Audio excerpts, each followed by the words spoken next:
We are back again today to talk playoffs again, the new playoffs promo. And this one's going to be something I've not done yet, a video I've not made yet, but I really enjoy watching these videos personally when I see them made. So I thought, why not go ahead and make one my own? I don't know how good I'll do at it, but let's try. This is going to be a video of me ranking out of the 12 94 overall champions, the best free one to the worst free one. Okay? If that makes sense to y'all, we're going to start in last and go to first of who I rank first through 1 through 12, basically. And 12th place, my last one, is going to be Lad McConkey. I always want to say McConkey. I don't know why. But my reasoning on him being so low is just his thresholds on medium and deep not being 95. Instead of short running, it should be medium or deep, in my opinion. Swap one of those with the short, and this is a little better.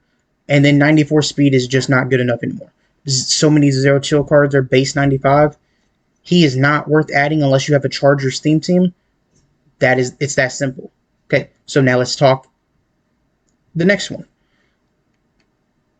which, in my opinion, is Dalton Kincaid.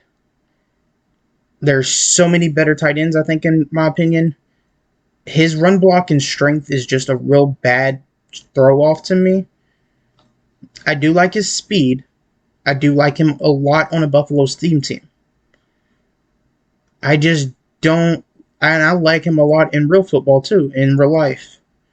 I think it was a really good decision for them to draft him, even though they already had Dawson Knox, who is really good. Great drafting, great choice. His spin and juke move 91 and 88, really good. Change of direction 90. This is a really good card. My biggest issue with him is the run block, the strength, and Darnell Washington coming out and ranked. Those are my issues with him. Also, B&D tight ends, you have so many other choices recently. If you took a tight end in zero chill B&Ds, or if you took a tight end at another time B&D. So that is why I have him ranked 11th. Now, 10th place is going to be the running back, Aaron Jones. I think he's a really good card. B&D running backs are a dime a dozen. So many come along. We just had Tavon Austin. You could have got Sean Alexander. You could have got Ramondre Stevenson. So many. His catching is good. His change of direction is good. Break tackle, trucking. Everything on this card is good, in my opinion. I wish it was one more speed. So if you're running a Vikings or Packers theme team, really, really good. His abilities, I would also would have rather had Jukebox as one of these instead of Human Joystick and Playmaker. If this was Human Joystick and Jukebox, perfect. Still probably would have been where he's ranked right now. Next one is going to be,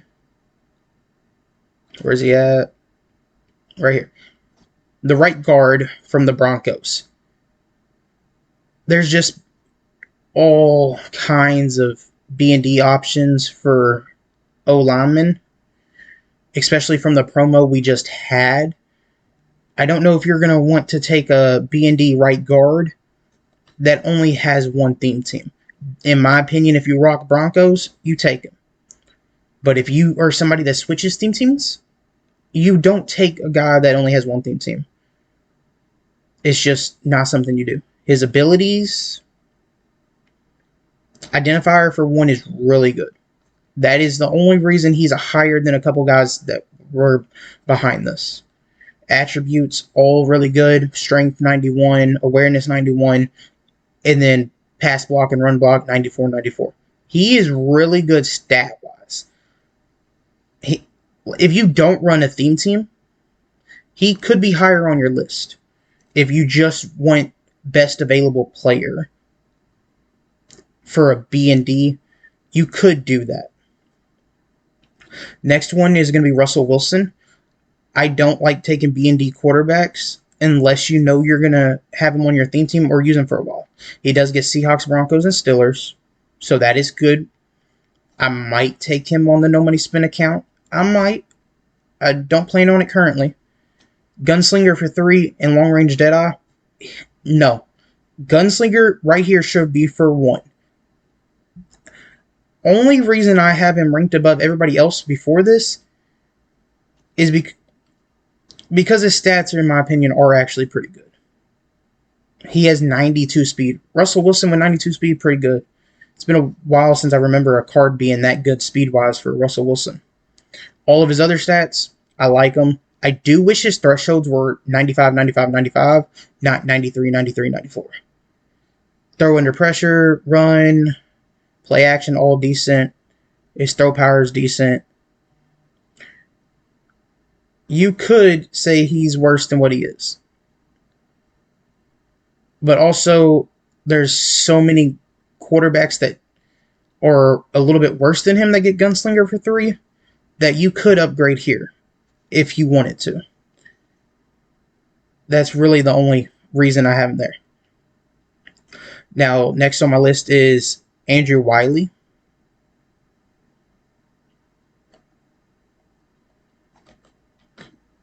I actually think he is worse stat-wise in one area, which is the pass block finesse, but I really like his threshold meeting 95, 95, 95, 95. He has 4 95 thresholds.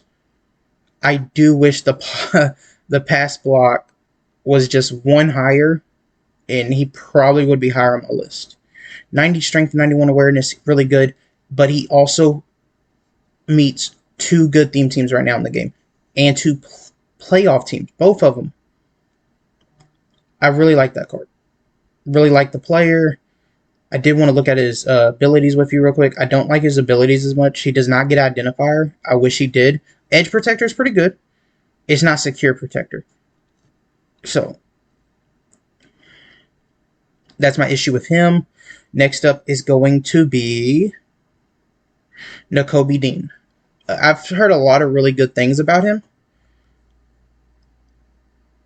The reason I don't put him higher is I use more safeties. So I'm giving you my opinion on these.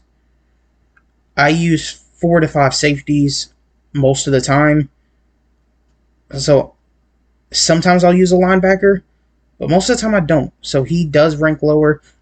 His speed is really good. I do wish his zone was too higher to meet the threshold for 90.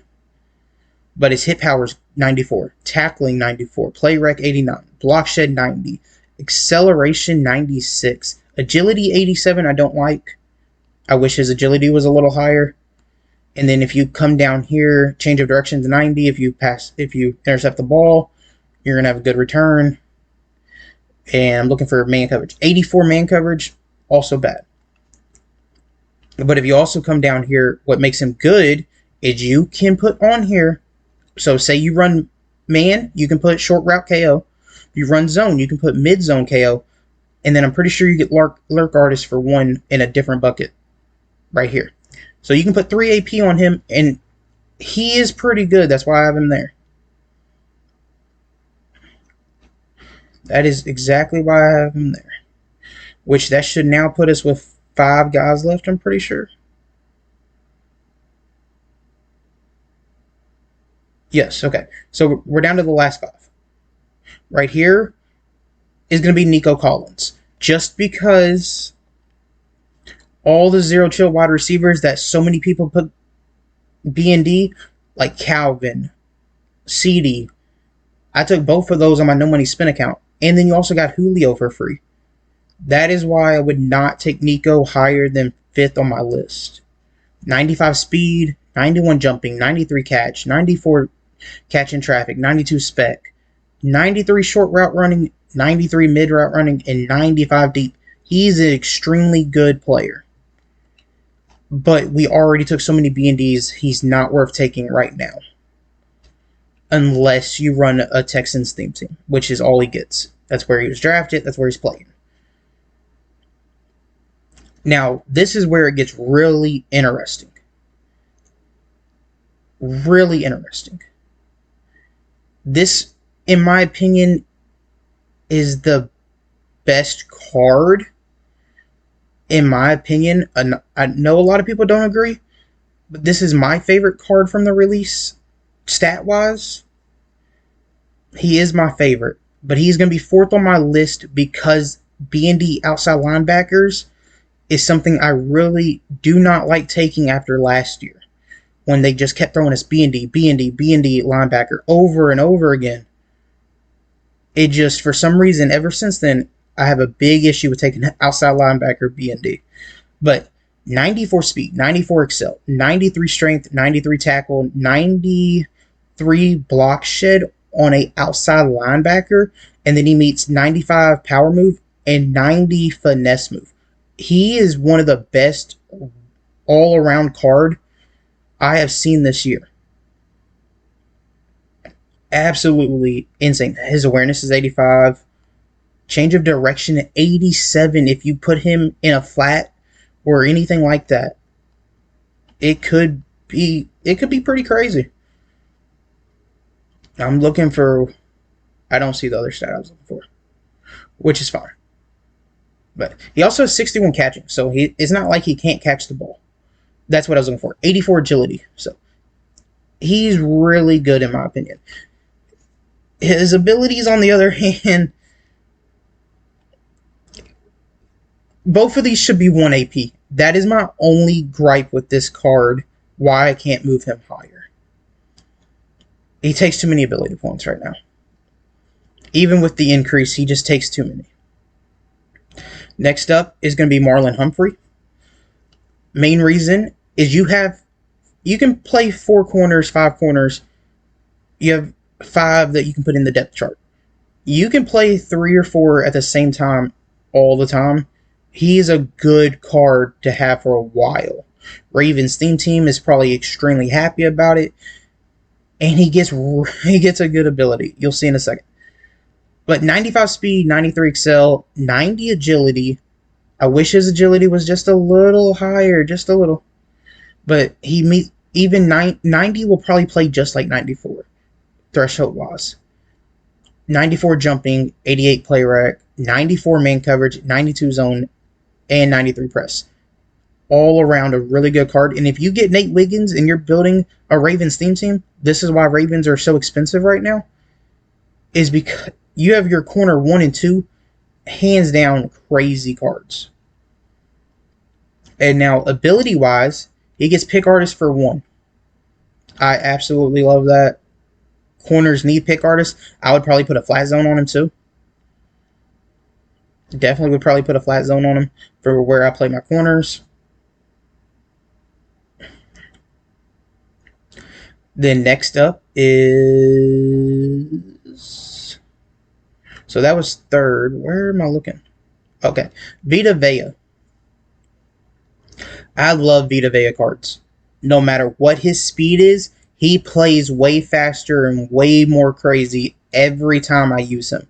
My only knock with him, so 2 positives and then the 2 knock. The 2 positive is block shed and power move.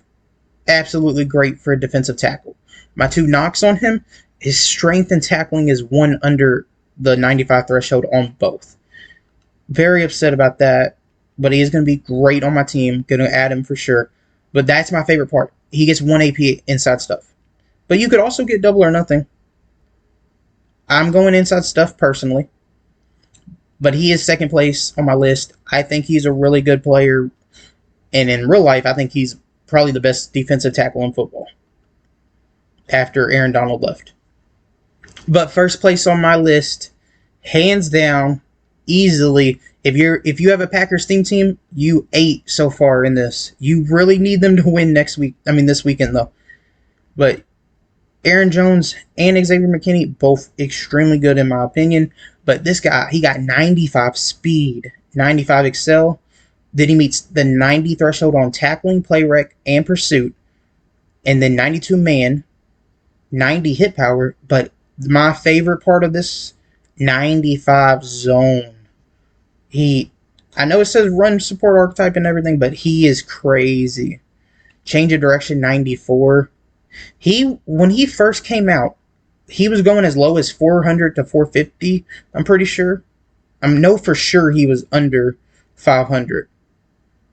I can't remember right now on the top of my head exactly what he was going for, but he's now the most expensive after everybody started adding him. He's the most expensive right now. He jumped Marlon Humphrey, who was going for like 640. Now Xavier McKinney is going for 670 when I'm recording this. He gets secure tackler and pick artist both for one. Both are good abilities. I absolutely think he is the best B&D to take right now at free safety. I would take him like he's crazy. Here's the two LTDs, which if you want to know what theme teams Justin Reed gets, if you're building a Chiefs theme team, you're going crazy right now. Texans ain't doing bad either, though. You got Nico Collins and Justin Reed from this drop. Did you get any other players? Not that I know of. You did get a good 91, though, which we'll talk about that real quick before we get out of here, which is probably my favorite budget beast 91 out of this release. Kate Otten ain't bad. He's not the guy I'm talking about, but I do want to put out there he's not bad if you need a backup tight end. The O lineman, not horrible either. Neville Hewitt is not the Texan I'm talking about. I'm pretty sure the guy I'm talking about gets Texan chems. If he doesn't, then I'm just blanking and wrong. He actually doesn't. I was thinking Tampa. I was thinking Tampa because I have a Tampa theme team on my main account. So that's funny. But he is really good. But he gets 49ers, he gets Lions, and he gets Tampa. He gets Broncos and Steelers. So if you're looking at this right now, this guy gets 4 playoff teams. Broncos, Tampa, Lions, Steelers. And his stats are actually pretty good. 93 speed, 94 excel. I mean, he's really good. I know it's showing the other stats, but if you come down here, his change of direction is 81. Not horrible. But his zone is 86, which is not bad at all. I don't know if they get discounted abilities. I don't think so, but I think he would get Lurk Artist. I'm guessing he doesn't meet the criteria for that. Maybe not. Okay, so he does not get Lurk Artist, but he is still a really good budget beast if you wanted to add him to your team. These are going for about 130k each, though, so do that with what you want. I don't know personally, but hopefully y'all enjoyed the video. That was my first time doing a video like that. I think all the cards are good from this release. It's just some of them are not ones you really want to take B&D right now, unless you have the theme team. Please like, subscribe, comment down below. Also, comment down below who you're going to be taking with your B&D. Please. I would love to respond and have a conversation about each one of them. Or in the Discord, hit me up and say who you're taking, or ask me who you should take, or we can have a conversation. It don't matter. Just, comment down below or anything. But other than that, I'm going to be out. Peace.